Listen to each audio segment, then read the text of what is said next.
Nukarako. Kia ora, e te kai whakahaere, e mi atu kia koe anō. Sir, I just would like to take the short call on the Environmental Reporting Bill, particularly looking at the fact which was highlighted by the Minister, and it has been highlighted also throughout our select committee process. But this bill is not just about our environment, it's also about the state of our environment.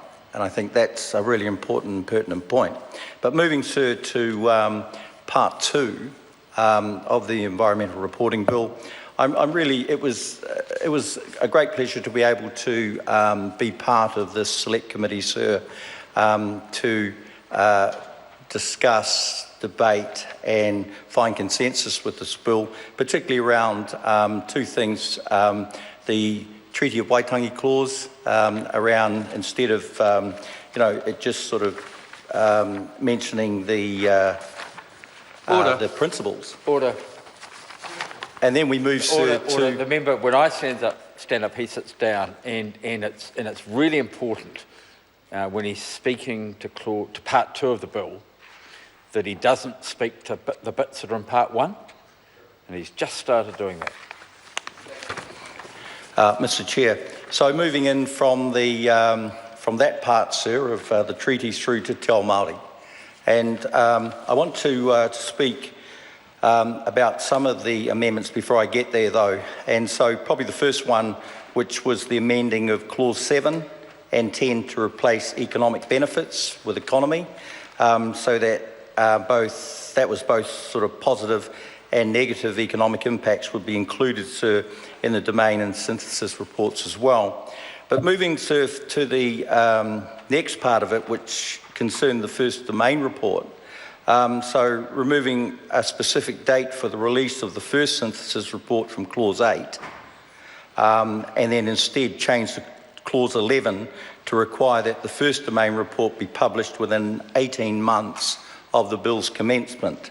Sir, the next part of it, which I want to talk about, Clause 18, and then also specifically about subclause 18.3. And basically, sir, that is concerning the expansion of entities. And so when we look at that, that subclause 18.3 talks about expanding the number of entities to be consulted before recommending regulations. And so what that clause has done, sir, is that it has added the general public, local authorities and iwi as well. And I think that's an important consideration here, sir, because the fact is that this is where we start talking in part two about Te Ao Māori, which is very much, sir, if you translate that, which is very much around the Māori worldview. And just to highlight that fact, sir, that Māori can bring a unique perspective on environment. And Te Ao Māori, the Māori worldview, has an important contribution, sir, to make to our environmental management. Just thinking along the lines, sir, he tikanga toku iho o nāna matua tipuna kua wehatu ki te pō.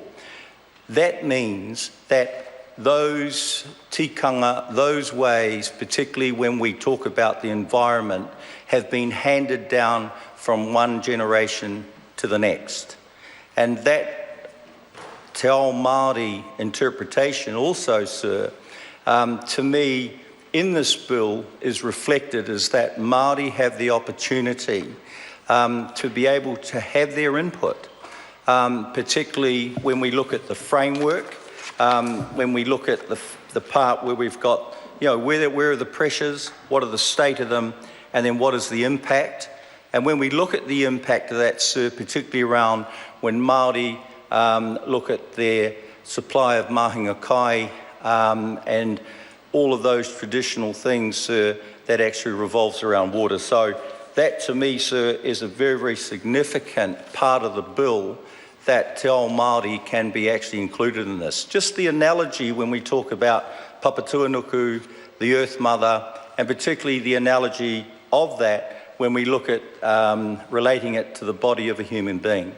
particularly around when we look at the rivers, the major waterways being the arteries, and then all of those tributaries coming off it, which are the veins, sir, which are those tributaries. And the fact is that we need to monitor it because of all of the, Mr. Chair. No, Karaka. Kia ora. And that monitoring, sir, this is really part of what we're trying to do here. So the next part that I want to talk about is that insert, and this is, there was the previous speaker on the other side of the House was talking very much about political accountability. And sir, when we look at this, this part of it where we've inserted subclauses 6(1)(a) and 9(2), which would require ministers, sir, to present reports jointly to the House. So political accountability there, sir, I believe is very much encouraged. Sir, the next part of it is around the funding initiatives as part of the bill. And so looking at that, sir, increasing funding for the Parliamentary Commissioner for the Environment, that is to encourage and assist the reporting function. So the Commissioner is encouraged but not required to report on an environmental report. So, sir, there, amend clause 16 also to clarify that the government statistician, excuse me, it's getting late, could potentially withhold access untested and unpublished data prepared for the purpose of this Act to maintain the independence and the integrity of the reports. So that was really important too, because that was something that was highlighted on the other side of the House around the integrity of the reporting itself.